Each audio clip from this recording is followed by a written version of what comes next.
Hello everyone, welcome to my YouTube channel. मैं हूं chartered accountant दीप कंद्रा और आज हम करेंगे जीएसटी की अपनी इनपुट टैक्स क्रेडिट वाली सीरीज का लास्ट और थर्ड पार्ट, जिसमें हम डिस्कशन करेंगे आईटीसी ऑन कैपिटल गुड्स।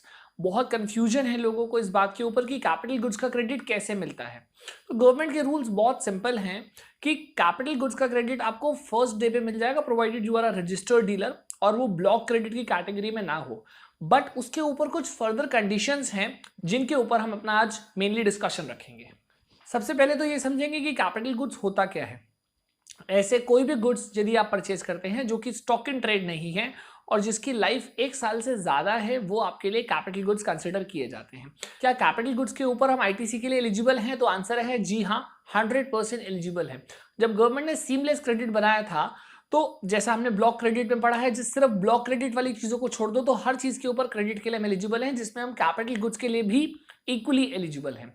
और कैपिटल गुड्स का क्रेडिट आपको फर्स्ट डे पे मिल जाता है, पूरे के पूरा, दैट इज जितना आपने पे किया है वो सारा आपको क्रेडिट अवेलेबल हो जाएगा। बट गवर्नमेंट ने इसमें रूल ऐसा बना रखा है कि गवर्नमेंट ने एक यूजफुल लाइफ बना रखी है। तो गवर्नमेंट के अकॉर्डिंग कैपिटल गुड्स की यूजफुल लाइफ इज 5 ईयर्स और उसको भी 20 क्वार्टर्स में डिवाइड कर रखा है।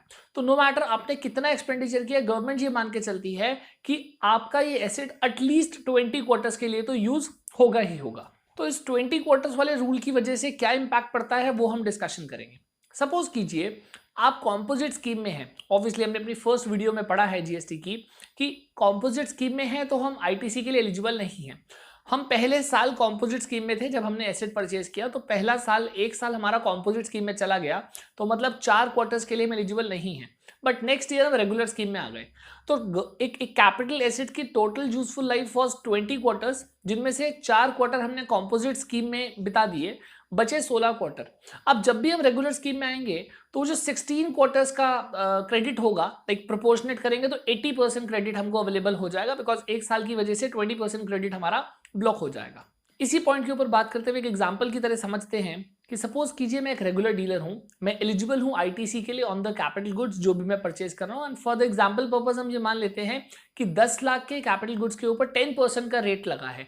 वैसे 10% का कोई जीएसटी में रेट नहीं है, but to simplify the calculation हम ये मान लेते हैं कि 10% का रेट है। तो 10 लाख का कैपिटल गुड्स और 1 लाख का उसके ऊपर आईटीसी जिसके लिए मैं एलिजिबल हूं, जो मैंने पे किया है।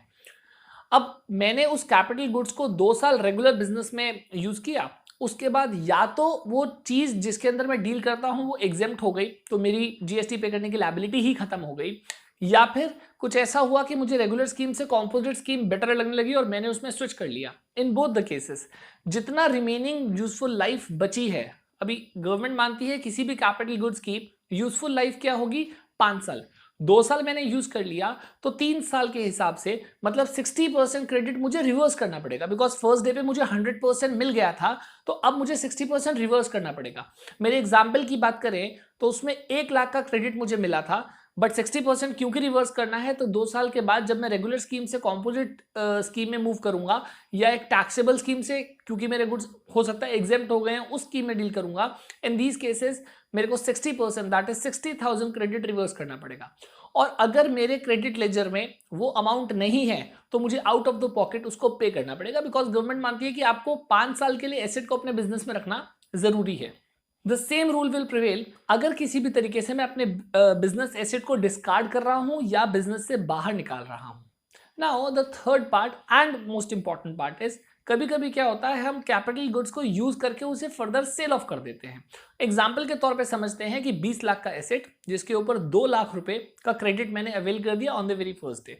सपोज ऐसा करके चलते हैं कि 10 क्वार्टर के बाद, that is half useful life हो चुका है, और मैंने उस एसेट को 14 लाख रुपए का बेच दिया। तो गवर्नमेंट कहती है यहां पर आपको थोड़ा सा और समझ लगानी है। आप ये समझिए कि प्रोपोर्शनेटली आपने हाफ यूजफुल लाइफ यूज कर ली, मतलब 10 लाख का एसेट आप यूज कर चुके हैं। तो 10 लाख के ऊपर आपका 1 लाख रुपए और जो बचा हुआ 10 लाख था उसके ऊपर 1 लाख, तो आपको कितना रिवर्स करना है, इधर 1 लाख या फिर जो आपकी सेल वैल्यू है दैट इज 14 लाख के ऊपर 10% 1,40,000, जो भी दोनों में से ज्यादा होगा, मतलब 1 लाख जो कि आपकी यूजफुल लाइफ बची थी उसके हिसाब से प्रोपोर्शनेट, या फिर सेल वैल्यू के ऊपर सेम जीएसटी का रेट, जो भी दोनों में से ज्यादा होगा उतना क्रेडिट आप लोग को रिवर्स करना पड़ेगा। और अगेन सेम रूल, अगर आपके पास वो क्रेडिट लेजर में अवेलेबल नहीं है अमाउंट तो आपको आउट ऑफ द पॉकेट उसको पे करना पड़ेगा। तो कैपिटल गुड्स के लिए इतना ही डिस्कशन है, बिकॉज जीएसटी में आईटीसी के रूल्स तो बहुत सारे हैं, but it is practically not possible कि हम वो सारे रूल्स इन छोटी वीडियोस में कर पाए। इसके अलावा यदि आपको कोई प्रॉब्लम होगी, आप मेरे को कमेंट्स करके पूछ सकते हो। लास्ट में मेरा फोन नंबर गिवन है, आप मेरे को कॉल करके भी पूछ सकते हो। यदि इस वीडियो ने आपकी लाइफ में कुछ भी वैल्यू एडिशन करी है तो इस चैनल को सब्सक्राइब करना मत भूलिएगा और बेल आइकन को दबाना भी मत भूलिएगा, सो दैट आप लेटेस्ट अपडेट्स आपके पास मिल पाए। मिलते हैं एक नेक्स्ट ऐसी ही इंफॉर्मेटिव वीडियो में, तब तक के लिए थैंक यू वेरी मच।